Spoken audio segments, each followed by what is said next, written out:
So glad you're with us for the Thursday edition of the Three Martini Lunch. Jim Garrity is still away. Last I heard, he should be back tomorrow from his latest excursion, and then you'll find out exactly where he was. But something tells me he'll probably write about it even before we do the podcast. But here in his place today, we're very happy to have Inez Stepman of the Independent Women's Forum. And Inez, it's always good to have you. Thanks for your time today.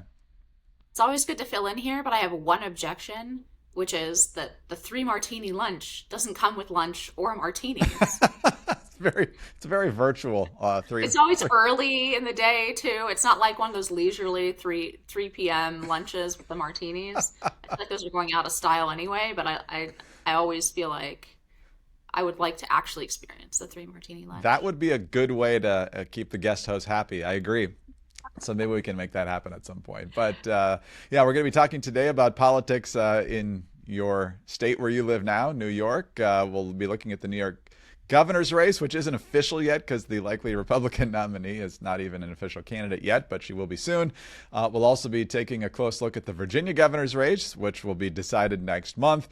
And beyond the Jay Jones fiasco and beyond the controversy over men and women's bathrooms and so forth, there's actual economic news that should make you be very skeptical about the Democratic nominee in that race. And we'll be taking a look, of course, in just a moment at Hamas apparently agreeing to at least phase one of the Trump peace plan in the Middle East, and hopefully the hostages will be home within just a few days.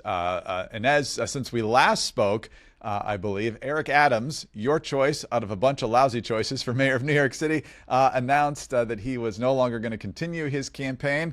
That leaves three choices. I would obviously lean towards Curtis Lee. We've also got Mamdani and Cuomo. So where do you go now?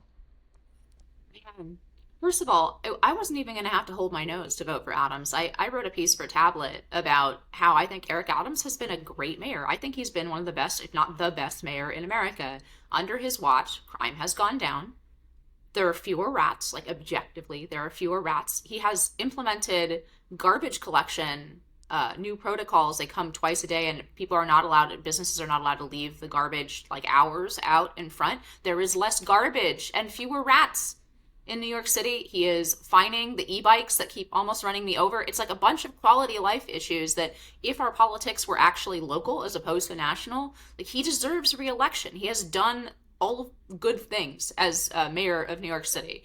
Plus he's really funny. Like he's kind of like a half Trumpian. He says ridiculous things. Like when I sit down at the table of success, my opponents or my enemies are my waiters or something like that. I don't know. He has all these funny little phrases. I like Eric Adams. I was happy to vote for Eric Adams, but Eric Adams is no more in this race, leaving a very unpleasant choice for anybody who is even center or right in New York City. Obviously, the goal is to stop Mamdani.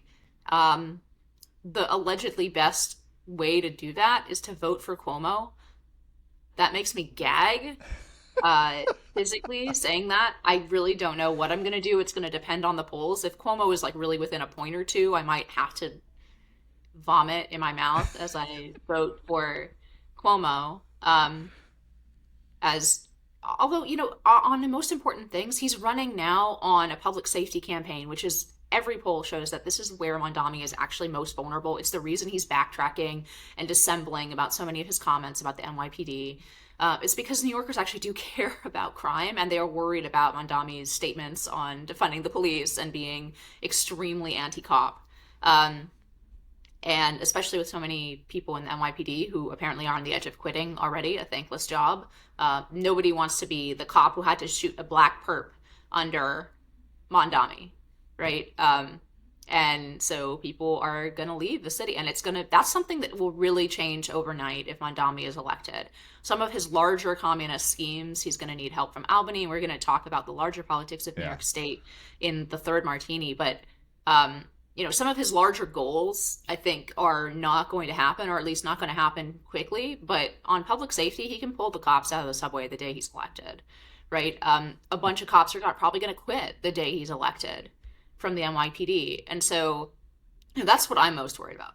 Yeah. I would like to vote. I like Sliwa. I voted for him last time.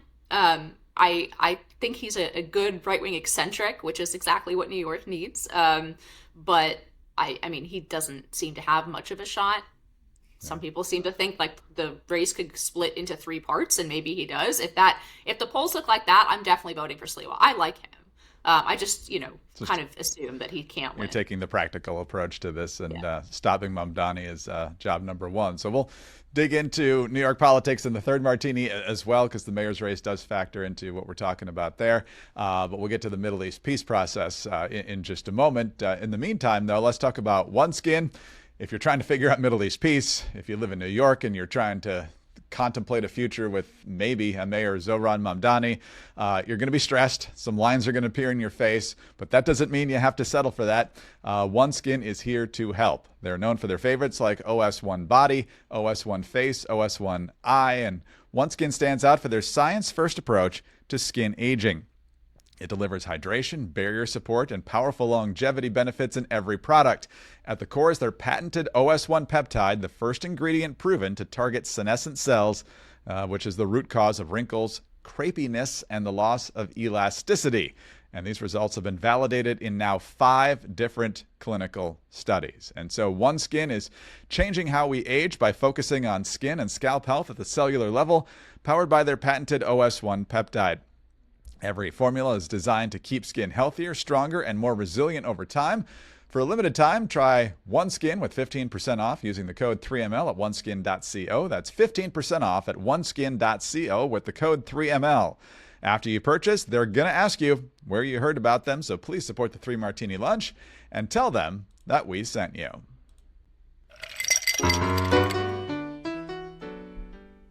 All right, and as it was kind of in dramatic fashion on Wednesday when President Trump was hosting a meeting about Antifa and all the carnage that they're causing in Portland and so many other places around the country, he got a note from Secretary of State Marco Rubio.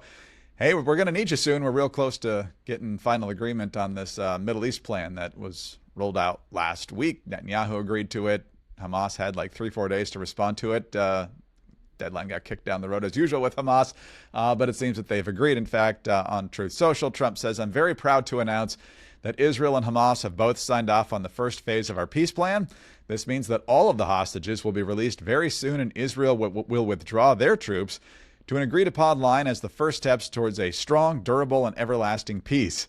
All parties will be treated fairly. This is a great day for the Arab and Muslim world, Israel, all surrounding nations, and the United States of America, and we thank the mediators from Qatar, Egypt, and Turkey who worked with us to make this historic and unprecedented event happen. Blessed are the peacemakers." Now, I'm not sure I would assume this is going to be an everlasting peace, Inez, but the fact that we got this far is quite something. It seemed like Hamas was, claiming genocide every day, but somehow couldn't find it within themselves to agree to the deal. Now they have. The great news is that the hostages, assuming all goes according to plan, will be home in the next few days. And one of the parts of this plan that I find intriguing is that it's going to be Arab peacekeeping forces kind of as the buffer between Hamas and Gaza and Israel. And if they do what they're supposed to do, that could be an interesting turning point in the Middle East as well. I'm hoping it's not giving them, they're going to give Hamas cover to reload. I'm hoping that they, like most of the world, are just sick of Hamas. But what's your take on what we've seen here in the last 24 hours? Yeah, look, nothing is done until it's done, and I wouldn't celebrate until Monday when the hostages are actually supposed to be released. A lot can happen between now, Thursday, and Monday. That's a long time in the Middle East, so we'll see. But on the surface of this looks like a deal that gives Israel its 2 major war aims, which are the dismantling of Hamas and the return of the hostages. Now, I mean, the most encouraging thing, I think, what you mentioned, right, which is that Qatar and Turkey are both on this deal, Egypt as well, but that's a little bit less surprising. If Hamas's backers are going to actually agree to this deal, and one presumes that Donald Trump has leverage over them to make this deal happen, and have them put the names of their countries to this paper, that is really encouraging. And one starts to imagine a Middle East that looks very, very different than it has for the last 20 or 30 years. I don't want to get into, Arab Spring territory of wishful forecasting, but in a more realpolitik way, it looks like first of all, that Israel has more military dominance over the Middle East than it ever has in recent history, with the very disappointing from their perspective performance of Iran in this war. A lot of Iran's proxies, with the exception of Hamas, and after this deal will not be an exception, are also in some sense decapitated. It just looks like a very different situation where you have the rest of the Arab world, if not friendly, at least on speaking terms with Israel, and the major powers in the Middle East rising are not only Israel but Saudi Arabia and perhaps Turkey. That's a very different and much more manageable Middle East, and more importantly, I think for a lot of Americans who are concerned about American involvement in the Middle East, right? That looks a lot like a Middle East that America can ignore, which I think is what people want, right? We have our interests in the Middle East, but there isn't a lot of appetite for Middle Eastern adventurism in either party, I think, in America, for very good reason, obviously. So, yeah, I mean, I think this is a great deal. Like I said, I'm reserving. Yeah. I'm reserving that bookmark. I'm still not sure that Hamas actually will disarm and basically be. Presumably, they're going to be escorted somewhere to one of either these countries or countries that are not signatories. Are going to set up shop. They're going to continue to try to do everything that they can, but they look pretty defeated in this. I'm sure they'll claim a victory, but they look pretty defeated, and them not being in the Gaza Strip anymore is going to make an enormous difference. Yeah, no question about it. A quick follow-up here. Some people have been surprised that the people screaming that there's been a genocide happening virtually silent. Rashida Tlaib and some of these other folks that are constantly demonizing Israel, very, very quiet. You would think that the end to the war and the end to this alleged genocide would have them very, very happy. Why are they not saying anything? Yeah, because it was never about that, and it's a bunch of nonsense, which everybody with two brain cells knows, which I realize is a shrinking number of people. But this is a war, not a genocide. A war started by one side, not Israel, with a absolutely, by any standard, completely outside of whatever quote unquote laws of war, to the extent that there is such a thing as laws of war, could endorse an attack on complete civilians and taking of hostages of complete civilians, women, children, as young as 6 months old. Old people, grandparents in their 80s, just complete non-combatants. But it appears that war is drawing to an end. And of course, there is real suffering and death in the Gaza Strip as the result of the war. But people pretend to not understand the difference between collateral damage that has taken place in every single war and deliberately targeting civilians. And so I again, I don't think anyone really doesn't understand this, except to the extent that perhaps in the West we have forgotten what it is to actually fight a war that has existential consequences. We have had mostly, as I mentioned, this sort of Middle Eastern adventurism. It's been an enormous burden on 0.05% of the population, right? People who are in the military or who have direct family in the military. But they have not been existential wars. The American public has not been called upon to fight an existential war in a very long time. And for that reason, our wars tend to like sort of piddle out, right? Without a clear victory, without a clear defeat. So this is a war, and it's wrapping up, and it seems pretty clear that on these terms, Israel has achieved victory on the two goals that it set out at the beginning of the war on October 7th, 2 years ago. So I will say one more like sort of caveat on the positive news about this, which obviously it is positive news. Some of the people who are going to be released in this hostage deal are very, very bad people who have killed a lot of Israelis. They're terrorists. They're not, unlike the hostages on the other side, they're not civilians. They're not babies and old people. They are, terrorists who have been tried and convicted of committing terrorist acts, and many of them murderous terrorist acts. I'm sure it doesn't escape the Israeli public that the mastermind of October 7th was exchanged for Gilad Shalit in exactly one of these hostage deals. I'm not privy to too much about Israeli politics. If I were in their position, I would seriously think about, instituting the death penalty for some of the worst terrorists, because they're continually over a barrel and ending up having to trade back people who are very dangerous and have committed incredible atrocities for hostages, like civilian hostages, to get them back to Israel. And this is something that happens over and over again. And it's always, the ratio is always, one civilian hostage for 1,000 terrorists, right? It's not quite that bad in this deal, but it often is approaching that bad because Israel places such value on the lives of their hostages. So they're continually over a barrel on this one, and this is no exception. Yeah, well, like you said, we'll wait and hope and pray that by Monday things are on schedule and that these families' nightmare and the hostages' nightmare is over, at least in terms of being in the custody of Hamas. Well, this episode is sponsored by BetterHelp, and whether you're following awful news at home or abroad, those things can add up and weigh on you. And this Friday, tomorrow, is World Mental Health Day, and maybe that's the right time to seek some additional help to what's stressing you out, whether it's personal, professional, what you're seeing in the news. Certainly wouldn't be surprised if that was the case. But BetterHelp has a great history now, more than 10 years with more than 30,000 therapists in the fold. BetterHelp is the world's largest online therapy platform, having served more than 5 million people globally, and it works with an average rating of 4.9 out of 5 for a live session based on more than 1.7 million client reviews. This World Mental Health Day, celebrate the therapists who have helped millions of people take a step forward. And if you're ready to find the right therapist for you, BetterHelp can help you start that journey. Our listeners at 3 Martini Lunch get 10% off their first month at betterhelp.com/3ml. That's better, HELP.com/3ml. All right, and let's move over to Virginia politics now, back on the domestic side. And we talked in the open about how Virginia politics has been dominated a lot by the Jay Jones story and him texting a few years ago about wanting to put bullets in the head of the then GOP House Speaker, wanting the Speaker's wife to be holding a dead child. So maybe the Speaker will then change his positions. There was then an allegation that he also said back in the wake of George Floyd that a few dead cops, maybe the cops won't kill as many people then. He denies that one.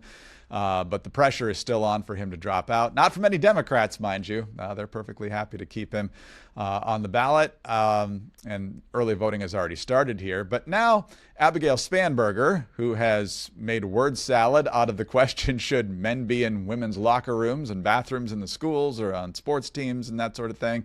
And she has also refused to say that Jay Jones should step down. But her big thing right now is, copying Zohran Mamdani's line of affordability. Affordability is my main thing. I'm listening to you, and that's going to be my major focus. She has no specifics on how she's going to make that happen, but there are some specifics on how things are going to go in the opposite direction if she gets elected.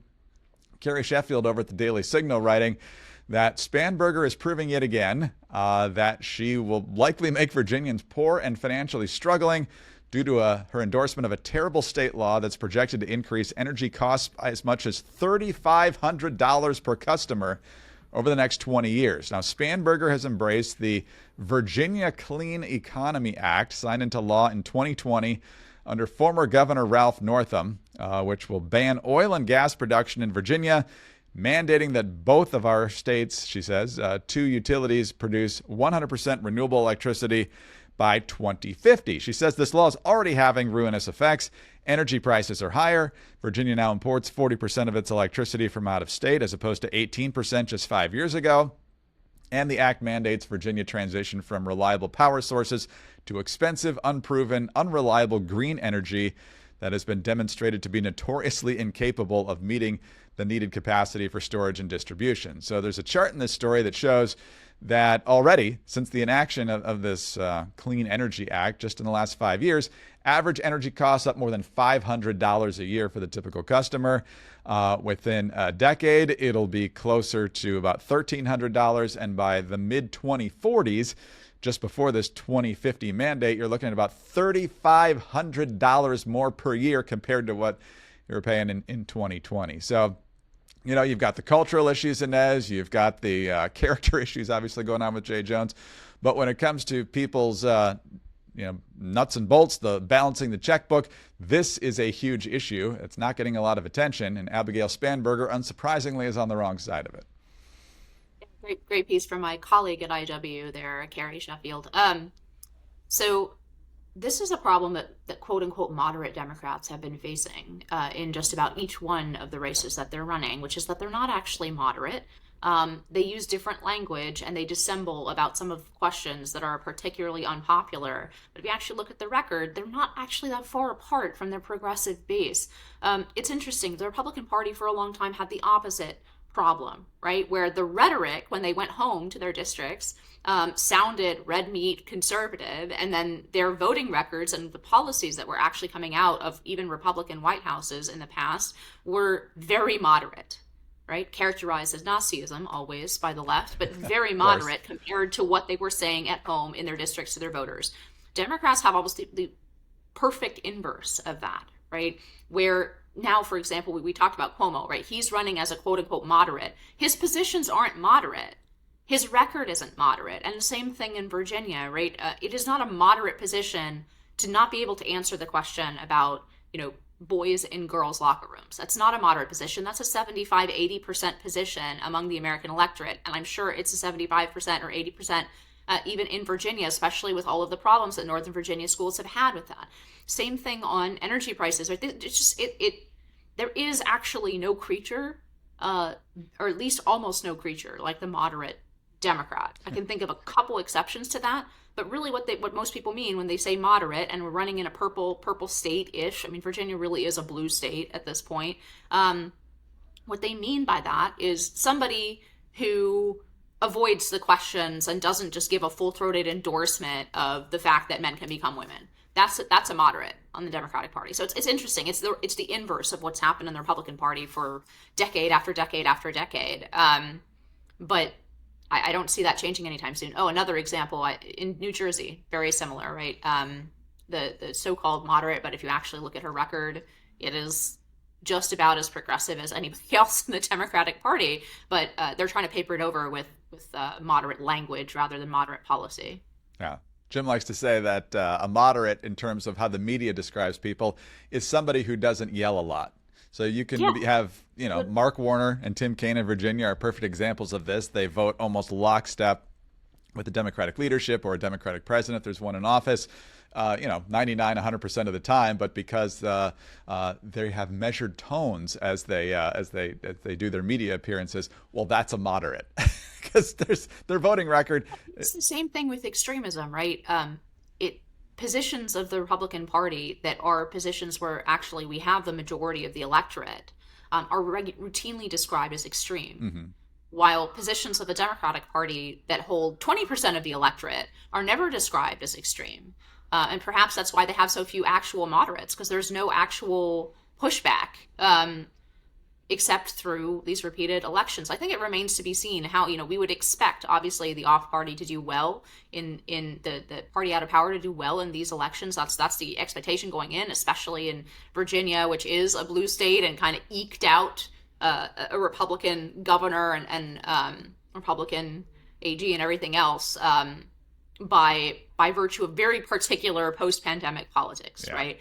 So I'm not predicting good things for Republicans in Virginia, but it does make note that the fact that none of these people, from Jones on up, none of these people are actually moderates. They're not running like they're running in a state that's at least potentially a state where Republicans could win in. They're running to the left of a lot of people in New York, Mondami accepted. Yeah, exactly. No, they're just anti-Trump, and it's just fascinating to watch. It's supposed to cover all sins, by the way. That's the only thing, everything, even with the J. Jones stuff, right? It's a Trump outlet, National Review, which is laughable. Exactly. Yeah. But it's supposed to cover all sins, right? You can be as extreme as you want, but you say, everything that disagrees with me is Trump. And that's the blue state playbook right now. Yeah. Well, we'll see if it works. It did. Right after Trump got elected the first time, unfortunately, in Virginia. And we got the execrable Ralph Northam for 4 years. So we got a reprieve in Glenn Youngkin, a reprieve of sanity for 4 years. Hopefully it'll keep going. But poll numbers don't look fantastic in the governor's race. They look a whole lot different now in the AG's race. So hopefully that continues. But we'll find out. All right, let's talk about your health real quick. More than 30% of Americans have a sluggish liver, a problem that often goes undetected, sometimes till the last minute, and then those health problems get real complicated to deal with. But Dose is on a mission to educate us on why it's so important to maintain your liver health, and Dose has created an incredible product to help you do just that. Dose for Your Liver was formulated to cleanse your liver of unwanted elements, aid digestion, and maintain your body's filter. The science-backed formula promotes liver function, aids digestion, eases bloating, and even boosts energy levels. Also, if you stick with Dose, you'll feel the incredible benefits over time: more energy, better digestion, less brain fog, better sleep. And it tastes good, so that's going forward as well. So support your health with Dose Daily. Save 25% on your first month when you subscribe at dosedaily.co/3ml or enter the code 3ml at checkout. Please note the 25% discount applies only to subscription orders, not one-time purchases. You can cancel anytime, no hassle. That's dosedaily.co/3ml to get 25% off your first monthly subscription with the code 3ml.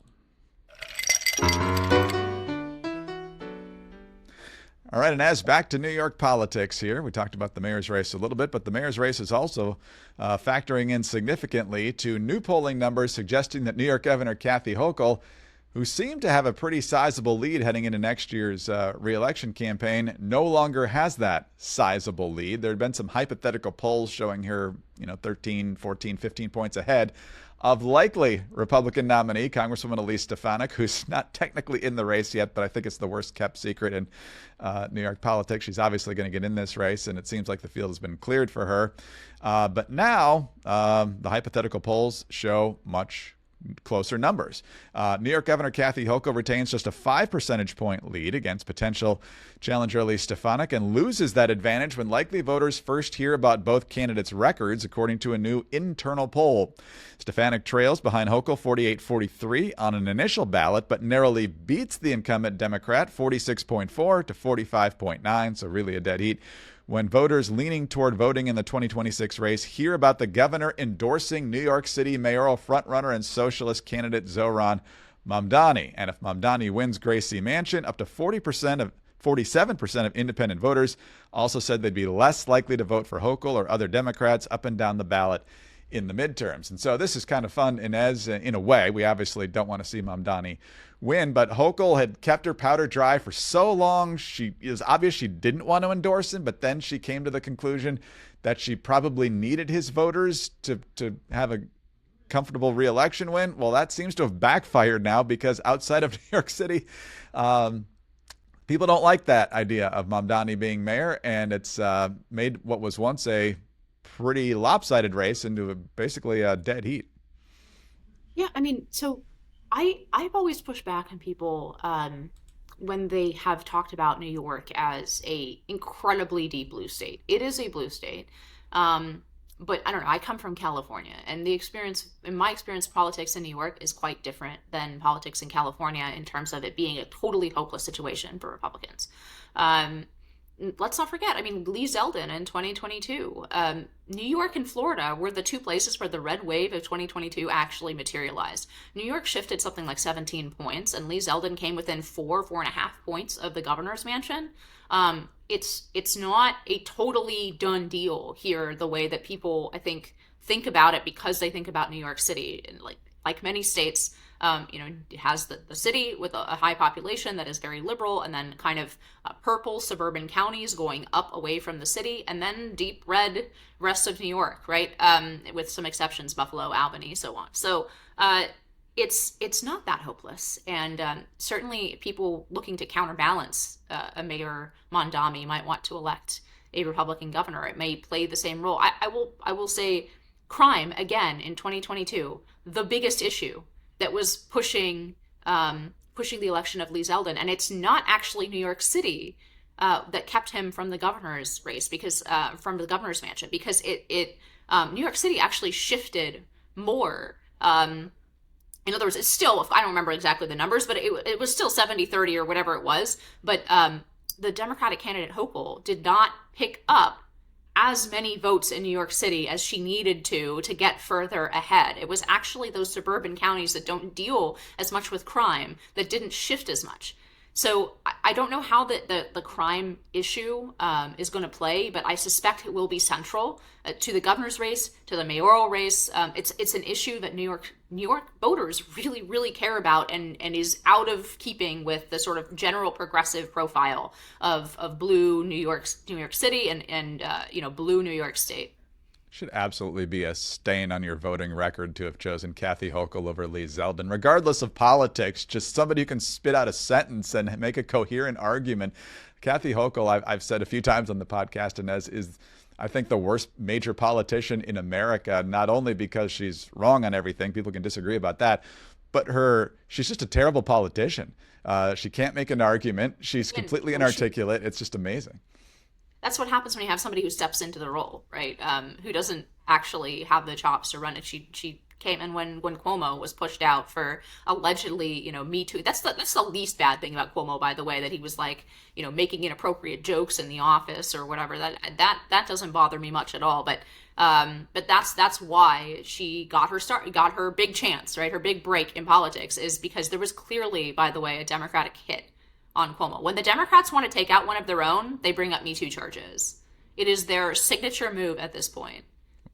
No, it is absolutely amazing, and you might actually have a very competitive governor's race there next year. Hadn't been that way in a while, so could be fun to watch. It was that way in 2022. Well, it's not that unusual. It was 4 points. It was definitely 4.5 points, something like that. Definitely more competitive. There were a lot of polls where it was even.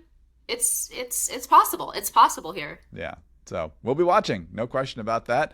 I think if it starts this close, and what we've said about Kathy Hochul's political abilities, Elise Stefanik might be looking pretty good about a year from now. So, Inez, always great to have you with us. Thanks for filling in for Jim, and we'll talk to you soon. It's always great to be here. Thanks. Thanks. Inez Stepman of the Independent Women's Forum. I'm Greg Columbus of Radio America. Thanks so much for being with us today. Please be sure to subscribe to the 3 Martini Lunch podcast if you don't already, and tell your friends about us as well. Thanks also for your 5-star ratings and your kind reviews. Please keep those coming. Get us on your home devices. All you have to say is play 3 Martini Lunch podcast. Follow us all on X. Inez is at Inez Felcher. Jim is at Jim Garrity. I'm at Greg Columbus. And speaking of Jim, he should be back tomorrow, so please join us then for the next 3 Martini Lunch.